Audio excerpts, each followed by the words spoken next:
Okay, everybody, it's Big Lair here again on Jack's Private Coffee Corner. It's still the 15th of September. It's the evening for me now. I had hoped to make this video right after the first video, but there were a few issues with I just wanted to edit my video a little bit, the beginning and the end of it, just to trim it down, and that was quite a fiasco. Anyway, so that got done. Of course, it takes a while to upload and whatnot, and I add a few things once it's uploaded. Did a pushing workout here.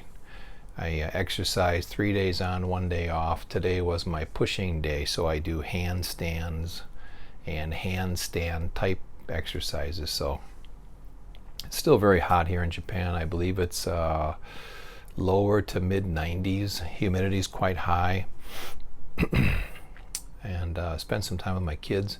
So anyway, now it's evening, a number of hours since my first video, and I just wanted to crank this out here and get it done before everybody winds down for the day. Okay, so my previous video I talked about dreams, and dreams that I said there were two types of dreams I was having very intensely. The one type, which I talked about in my previous video, had to do with learning things, specifically cryptocurrencies.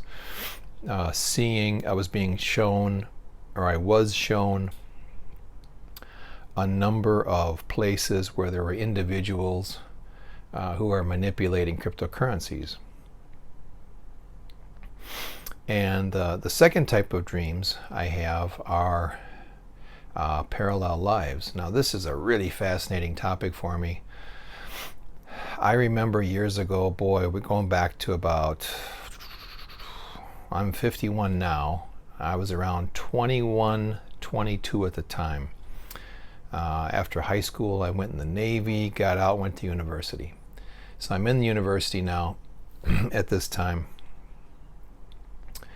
And there was a group of psychics in my hometown, and I cannot remember how I became associated with them, but there was one woman I met, trying to think how that happened. Maybe we were in Aikido class together or something, and just, the conversation one day naturally turned to psychic stuff, and she was a psychic herself, had a group, and I went to this group past life regression that she facilitated. And that was really interesting. It was very successful for me. That was my first time to do anything like that. And afterwards she said to me, oh, there's this young guy from Ireland who is coming to stay with me for 6 weeks. I really think you should meet him, Larry. Okay, cool. So I met the guy. And he was a really good psychic, really, really good. It was quite fascinating talking with him, because as you talked to him, he would tell you all these things about you. He could see your past lives and this and that, and he would say, oh, now in this life, your brother was actually this person in this other life you had, and stuff like that. One of the most interesting things he said to me was that he was writing a book. And then I said, oh, what are you writing a book about? And he said, well, it's a topic that's a little unbelievable, but it's been happening to me for a number of years, and so I've got to put this down. I got to put it down in words. And I said, well, what is it? And he said, well, now, like you and I are talking here in this reality, and tonight I'll go to sleep, and when I go to sleep, I wake up in another reality. I have a different family in some of these. I have similar people, similar family members. Sometimes I'm living in completely different countries, but it's like I'm living these other lives while I'm sleeping. And I go to the same places, I forget how many lives he had documented. It was over 10, if I remember correctly. And he had pretty detailed notes when he would wake up, and he'd remember everything, from being in whatever parallel reality he was in. And so he knew, oh, I'm the dad in this reality, and over here I'm single, and then over here this is going on. Said he had very detailed notes. So his belief was that sleeping was one way that our mind was able to digest all of this information that was coming from these multiple parallel lives that were living simultaneously. Pretty fascinating, huh? I didn't think much about it. I thought, I believed him because, you know, he didn't seem to be the kind of guy who would lie about things. And I met with him a number of times over those 6 weeks that he was staying with this lady. Being that I was in college, she lived pretty close to the campus, so it was real easy to meet up with this guy and have lunch and whatnot.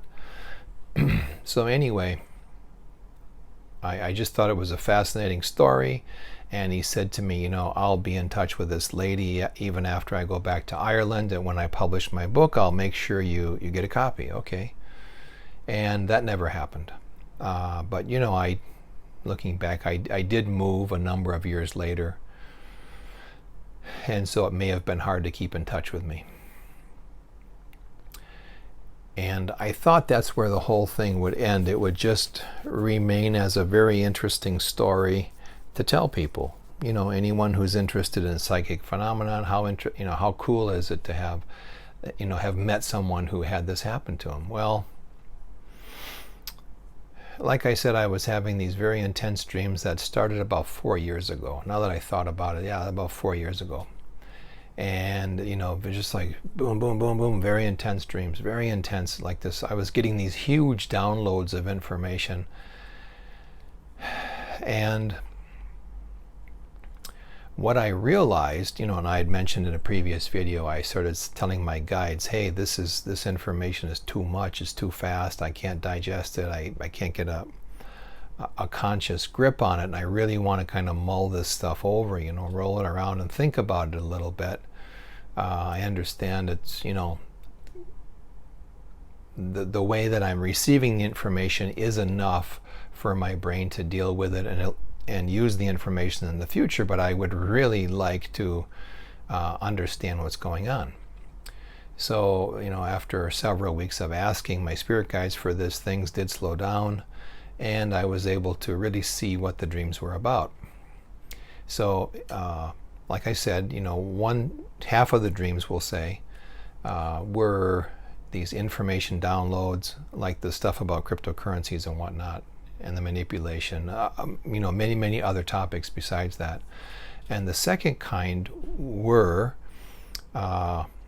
waking up, being in these, I'll call them parallel lives,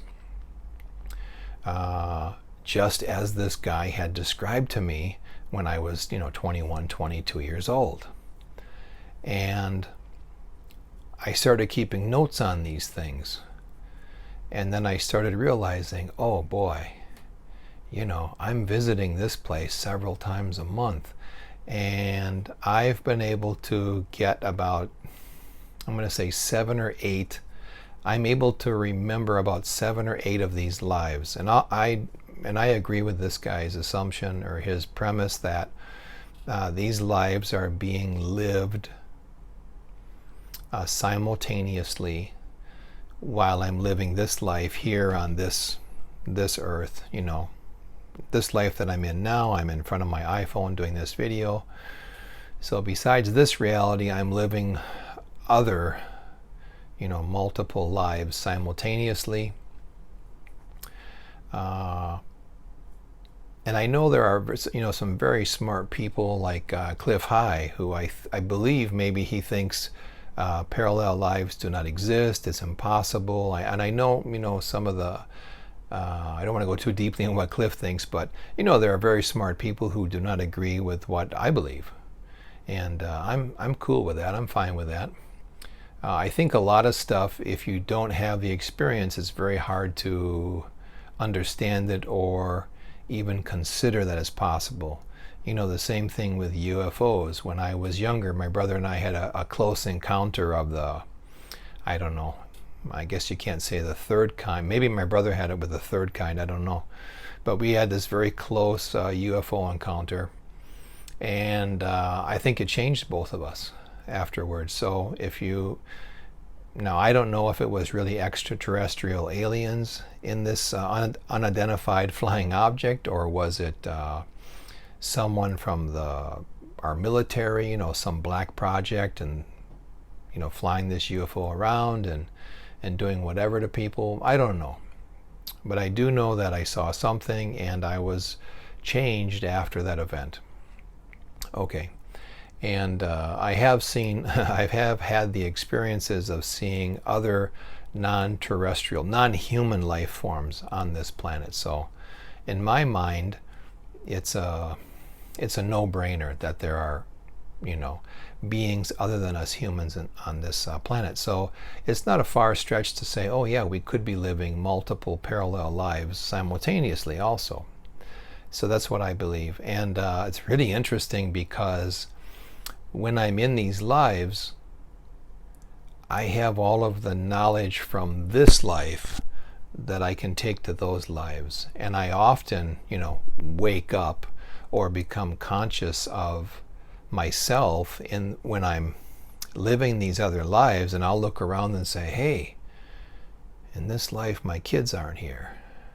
I'm married to the same person, but my kids aren't here. What's going on? And there was and thinking back, this has happened to me for a number of years, more than 4 years, but it was just until, the last, we'll say 3.5 years that I put this whole thing together and started taking notes and writing information down.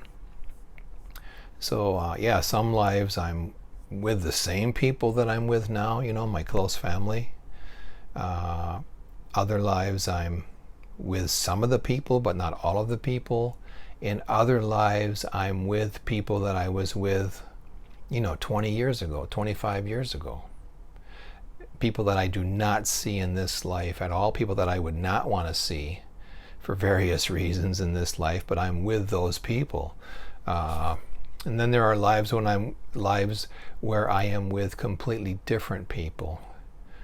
And everything seems fine until I get this, like I wake up, so to speak, and look around and go, oh man, who are these people? Okay, that's so-and-so, that's so-and-so, that's so-and-so. How in the hell did I meet these people? What am I doing here?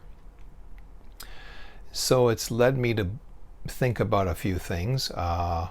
On the one hand, it's made me think, you hear this idea from some people that when you're left with a kind of a big choice in life, well, some people would say it doesn't matter, any choice would count, but I think it has to do more with big choices. For example, like when I was, 16 years old. Am I going to go into the Navy or not go into the Navy? A lot of thought was put into, should I go or should I not go? That's a big decision, right? Getting out of the Navy, going to college. I actually went to college for a semester and then dropped out.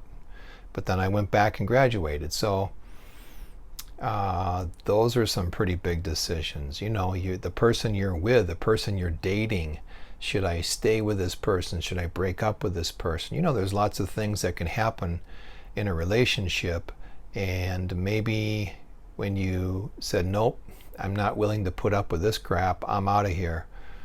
Maybe at that time, you really thought like, oh boy, I've got some time invested into this person. They've got this thing going on that I don't like, but maybe it can get worked out, whatever. I think when those big choices come, if enough energy is put into both choices, do I stay or do I go? And even if you say I'm going to go, there was enough energy put into the staying that it broke off and made this extra parallel reality.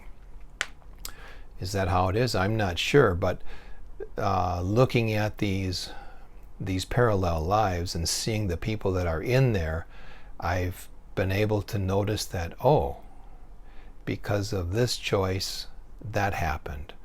Okay, and I'm with this person now, and because we did not do, ABC, we don't have kids, or we have only 2 kids, or, went a different way. And interestingly enough, in in one of the lives that I can remember, I'm not gonna go into super detail about these lives, and who the people are and whatnot, but in one of the lives, in a certain aspect, I am very morally flexible. I am not that morally flexible in this life. I have a definite sense of what is right and what is wrong, but in this one life, in one area, I am very morally flexible, and I'm able to say, nope, it's okay to do this. And in none of the other lives do I do that. In this life, I absolutely would never do that, but in that life, I do it. And there are times when I've caught myself engaging in this activity, and I've thought to myself, what the heck am I doing? And then I just go with it, So that's really interesting, So imagine you're in a dream, and then you I think most people have had the experience of you've dreamt something, and then you become conscious in your dream and go, hey, what's going on here? No, this isn't good. We got to change this, and you're able to control the dream to a certain aspect. Well, imagine, you think you're dreaming, and then you realize, holy crap, I'm living this other life at this time. And, some people might say, well, Jesus, how can the time that you spend sleeping, we'll say you get 8 hours, okay? I don't usually get 8 hours, but let's just say, I'm getting 8 hours. How does that give me enough time to live all these lives? And I would say, well, number one, I don't know. I do not have the answer for that. However, in the unseen world, as I call it, time is not an issue. Time does not exist. So if time doesn't exist, it's a construct of us humans living this life, living out time in a forward fashion, as in, the future is in front of me, the past is behind me kind of idea. Then it makes sense that, okay, if time doesn't exist in the unseen world, there has to be, something going on that allows a person to go to sleep, wake up, and live a whole day or a number of days in this other reality, and then go to sleep in that reality, and then wake up and you're back here. In the beginning, it was confusing at times. I can remember waking up several times and just staring at the ceiling, taking in everything that had happened, looking around thinking, whew, I'm back in this life now. Oh man, so glad to be back, I had an interesting thing happen in Malaysia one time. This was about 4 years ago. 5 years ago maybe. Right around the time that I started having all these dreams. So maybe it was closer to 4 years ago. And I was working for the government on this big project. I was in charge of a large area of the country. And I was driving with one of my Malaysian co-workers to a school. And we were meeting with a group of people. And one of the people we were meeting with was a teacher trainer from Canada. It was a woman, and she had told me that she had a friend who was staying with her, and that her friend did a lot of feng shui stuff, and she was an astrologer and this and that. And she said, Larry, I think you'd really like to meet this lady. I hope you don't mind. I invited her along. While we have our meeting and everything, she'll be waiting at this coffee shop nearby. Okay, cool. So I'm driving to this location, and it's kind of out in the boonies, not too much of a jungle, but we're driving in that kind of environment. And the weirdest thing happened. So I'm driving, I'm driving, the steering wheel's on the right side of the car, because that's how they drive in Malaysia. Anyway, and this Malaysian coworker is sitting next to me, and we're talking. And suddenly, everything that I'm looking at changes to another reality, just for a couple seconds. I'm driving a car like down the road. So for a couple seconds, I lose my vision, but I can see this other life. And I'm like, what the? And then I'm back in this reality. I'm driving on the road, and then boom, it happens again. And it kind of did like a, like you've seen some of these movies where they flash a light or something, like this, a strobe light kind of effect. It was that kind of effect. But I could see this other life clearly, and then I'd be back in this life. See that life for a couple seconds, back to this life for a couple seconds. And it created this sensation where I was stuck between these two realities. It became very uncomfortable. You can imagine, because I understand that I'm driving, there's another person in my car, and if I crash my car, holy crap, this is, it's not just me, right? It's someone else, and I don't want to be responsible for someone else getting hurt. So, and the person who was with me, this Malaysian woman, she knew something was up, and she said, "Hey, you don't look good. Are you okay?" And I said to her, "You're not going to believe what's happening to me, but help me pull off to the side of the road, please." And this, this boom, boom, boom flashing, couple seconds here, couple seconds there, couple seconds here. And I concentrated so hard, put my foot on the brake, and, I said to her, I'm going to slowly move to the left. There's no one there, right? There's no one there. It's clear. Yeah, it's clear. So right away, this lady was great. She picked up on that there was something wrong with me, and that we needed to stop, and we were able to stop, put the car in park, and I closed my eyes, and I was just trying to get a handle on what the hell this was. And it was, for whatever reason, I was in one of these parallel lives, a particular one, and I just kept going back and forth, back and forth, back and forth. Imagine, like now I'm looking at this room, I see my iPhone, the light above my head, the ceiling, the wall, the clock on the wall, my shirt there, bookcase. Imagine all of that disappears, and now you're in a completely different environment. And, even the things you can smell, see, touch, hear, feel, it's all different. And that's how it was. And it took an extreme amount of concentration to get out of that. And I had to close my eyes. I had to put my head on the steering wheel, And this lady thought I was having a health issue, some kind of health issue. And I knew the lady, but not well enough to say, "Oh, I'm stuck between, two realities." That's going to sound nutty as hell, right? So I was able to hold on to this reality. And she was saying, "Oh, are you okay? Did you eat something strange this morning? You look really worried. You're sweating." And of course, in Malaysia, the temperature was always in the 90s. Man, I sweat every day, no matter what was going on. If I'm sitting in an air-conditioned room, I was sweating. So I knew it wasn't anything like that. But I was able to get back on the road and told her enough that, let her know that, okay, something happened, but, Mr. Larry looks all right. So we attend this meeting, everything's fine, and then we go to the coffee shop to meet this girl. And when I met her, I immediately understood she was the reason I was stuck between those two realities. So she was quite powerful, like an energy worker, quite powerful.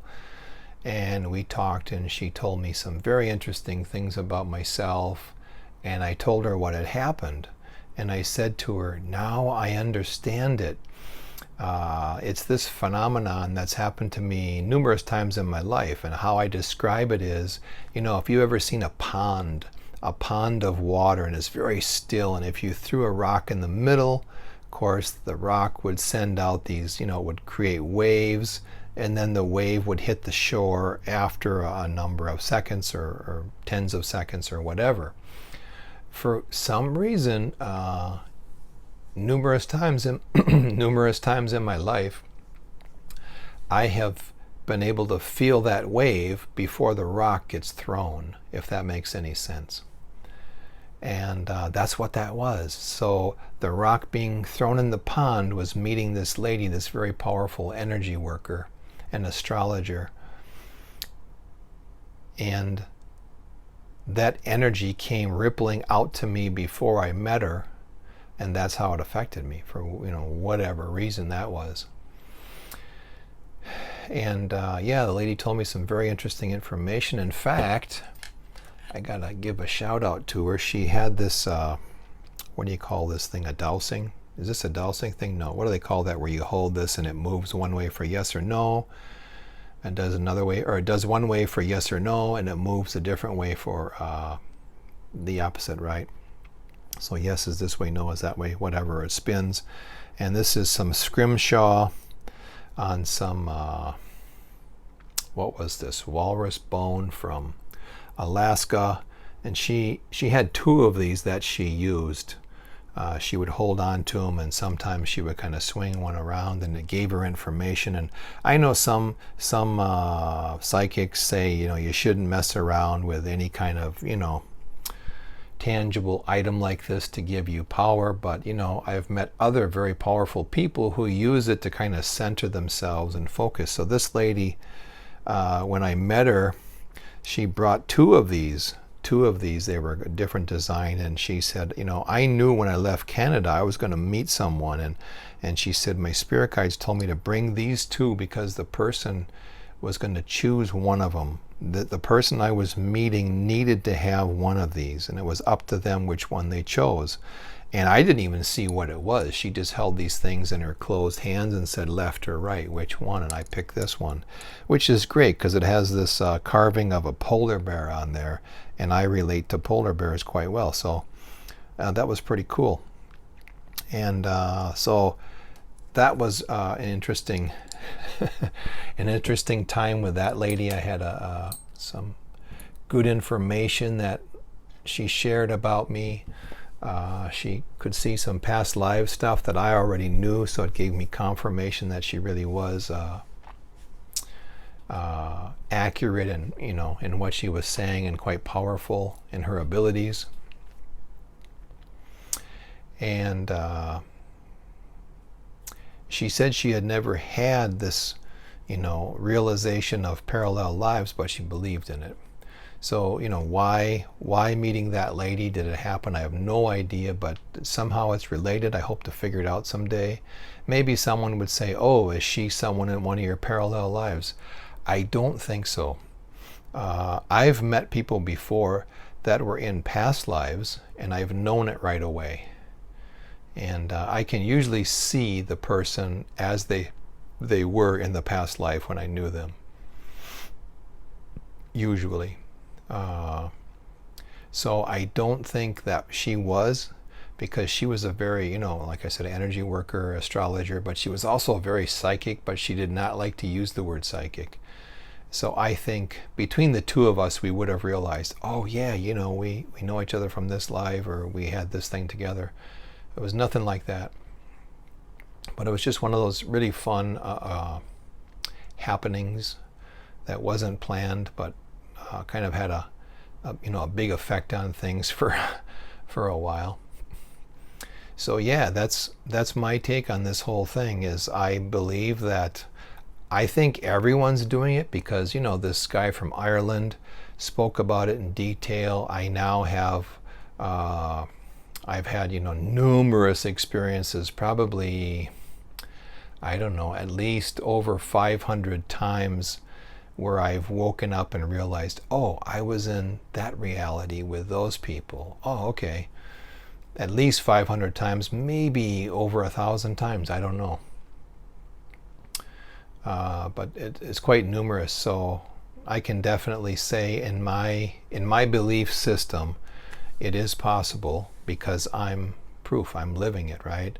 And I don't think it's, of course you're going to have scientists. You might have a guy like Joe Rogan, who's a pretty good guy, good interviewer, and he might come out and say, oh yeah, man, when you're sleeping, your brain releases DMT, and all you're doing is having these, extensive DMT experiences and blah, blah, blah. I would disagree, but, I wouldn't mind talking to him about it, because someone like Joe Rogan may give insight into this phenomenon. So I think because I've had this experience and this other guy had this experience, there must be other people having similar experiences. So if anybody listening to this has had a similar experience, you can send me a message, send me an email, or post something in the comments. I think it's quite fascinating. I think these dreams that I'm having, they're coming to a crescendo, so to speak. You know, it's I've noticed since I was a little kid that energy comes to me in like waves. And when I say waves, I don't mean like, you know, like waves as in particles and waves. I mean it's almost like this huge wave comes and then like boom, crashes over me. Not in a bad way, but I've just been able to feel, oh, the energy is coming to me. It's like I'm on the wave surfing it. But then I've also been able to feel when the wave goes out and I'm not surfing, I'm laying down on the board and I'm paddling, you know. And with these dreams, I can see there's a huge wave. It's like swelling up, and it's already picked me up to a certain extent, but it's going to go much higher. So I'm looking forward to that. The other thing is when, you know, for those of you like myself who have all of this stuff happening, it's sometimes tough because you have no one to talk to in your life, right? There's no one in your immediate family you can talk to about it. People might think you're nuts or you're making stuff up or you're just trying to get attention. That's not it at all. So, okay, sorry about that. Had a phone call there in the middle of the video. All of the people who would call me are either around me or they're sleeping, so I didn't expect to have a phone call. Anyway, so what I was saying is that if any of you have had similar things happen, you know, if you could send me a comment or an email or something, a message about it. Of course, I'm very interested in learning more about this. Please give me a like if the video is okay, you think. What else? One of my goals is to do live videos on YouTube where I can actually, you know, get questions from people and hopefully give some answers. So that's my ultimate goal. I think I need a few more subscribers than what I have now, but it'll all work out in the end.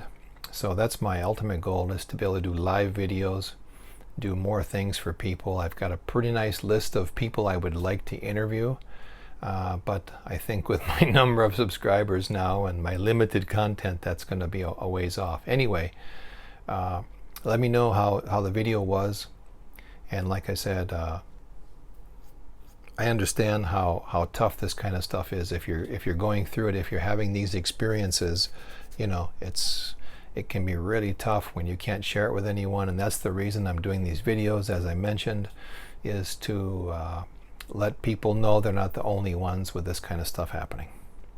Okay, you guys, you take care. It's Sunday evening where I am, which means it's probably Sunday morning where a lot of you are. Have a great day. Enjoy the rest of your weekend. Take care.